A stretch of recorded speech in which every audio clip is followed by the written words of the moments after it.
Hi guys, இன்றைக்கி நம்ம வீடியோவில் என்ன பார்க்க போகிறோன்னா மஷ்ரூம் வச்சு சம்பார் ரவை உப்புமா எப்படி செய்யுதுன்னு பார்க்க போகிறோம். இது ரொம்ப டிஃப்ரெண்ட்டான ரெசிபி. வாங்க எப்படி செய்யுதுன்னு பார்க்கலாம். நம்ம இப்போ மஷ்ரூம் உப்புமா செய்கிறதுக்கு பீன்ஸ், முந்திரி, வெங்காயம், பச்சை மிளகா, தக்காளி, மஷ்ரூம், கேரட் எல்லாம் பொடி பொடியாக கட் பண்ணி வச்சுருக்கேன். இப்போ நம்ம தாளிச்சுக்கலாம். வடை சட்டியில் தேவையான அளவு எண்ணெய் சூடானதுக்கப்புறம் கடுகு, கடலப்பருப்பு, உளுந்து இதெல்லாம் போட்டு நல்லா தாளிச்சிட்டு இதுக்கப்புறம் பச்சை மிளகா போடணும். பச்சை மிளகா போட்டுட்டு இது தாளித்ததுக்கப்புறம் முந்திரியும் லைட்டாக வறுத்தா போதும். அதுக்கப்புறம் நம்ம வெங்காயம் எப்பவும் போல் நம்ம தாளிப்போம் இல்லையா, அந்த ஸ்டேஜ் வந்துடணும். வெங்காயத்தை தாளித்ததுக்கப்புறம் இப்போ தக்காளி போட்டுக்கலாம்.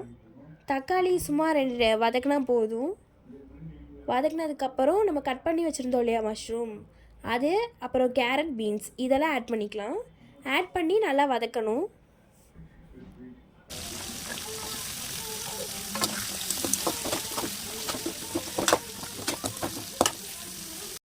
இப்போது தேவையான அளவு சால்ட் ஆட் பண்ணிவிட்டு நல்லா வதக்கிக்கலாம்.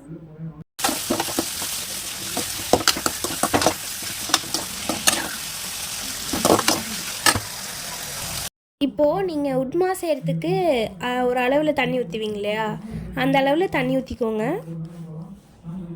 தண்ணி நல்லா கொதிக்கட்டும்.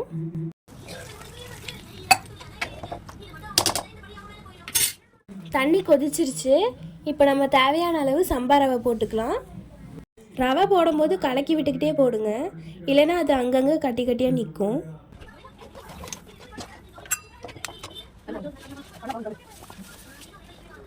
ரவை ஆகட்டும், நம்ம ஒரு 2 நிமிஷம் மூடி வச்சுக்கலாம். இப்போ 2 நிமிஷம் ஆயிடுச்சு. வாங்க நம்ம திறந்து பார்த்துடலாம். பாருங்கள், ரவை இந்த மாதிரி வந்திருக்கணும். இந்த மாதிரி ஸ்டேஜ் வந்தோடனே ஸ்டவ் ஆஃப் பண்ணிவிட்டு வெயிட்டிங் பண்ணிக்கலாம்.